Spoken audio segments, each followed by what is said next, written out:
Fiery twists, brutal violence, and high-stakes drama get viewers glued to their screens, but how much of Griselda is real? The real-life drug lord's son says there were some serious mistakes. Since arriving on January 25th, Griselda has dominated on Netflix, enticing casual subscribers and crime drama enthusiasts alike to give it a try. The series spotlights Colombian drug lord Griselda Blanco, portrayed by longtime Modern Family favorite Sofia Vergara, as she builds an immensely powerful and financially lucrative cartel. It's a story full of twists, turns, tension, and more that hasn't gone unnoticed by the real Griselda's family. In fact, her only surviving son, Michael Corleone Blanco, watched the show, and he made it known how he felt about the whole thing during an appearance on The Real Griselda hosted by Billy Corben. He said, "I feel that the story, our story, my family's story, the Blanco family's universe, it's so complex and so legendary it should be shown respect when it comes to storytelling."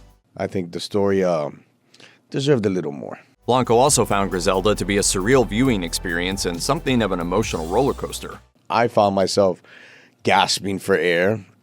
I found myself happy. I found myself sad. And with all of that said, Blanco found that Griselda leaves a lot to be desired in terms of historical accuracy right off the bat. Naturally, when any film or television show aims to bring real-world people and events to general audiences, the question of historical accuracy always arises. According to Michael Corleone, Griselda doesn't quite translate his mother's life to the small screen faithfully.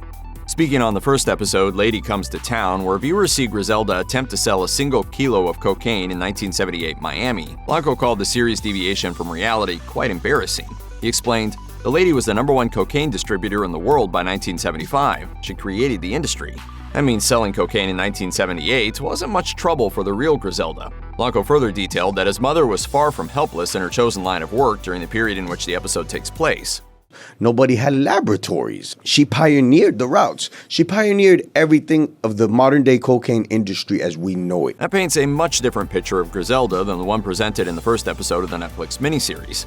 Despite those issues, he clarified that Griselda does find its footing in the historical accuracy department through one key area. Before her assassination at the age of 69 on September 3, 2012, Griselda Blanco had 4 sons. All of them feature throughout Griselda, often spending time alongside their mother as she goes about maintaining her drug empire, though he made it abundantly clear that the Netflix effort is far from historically accurate overall. Michael Corleone stated that the series excels in its depictions of Griselda's dynamics with her children.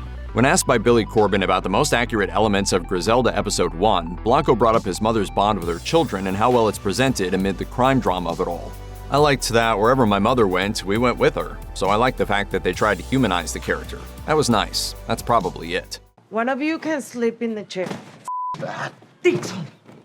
Sorry, long flight. Unfortunately, he then reiterated that the episode otherwise almost completely failed to recount that portion of his mother's tale accurately.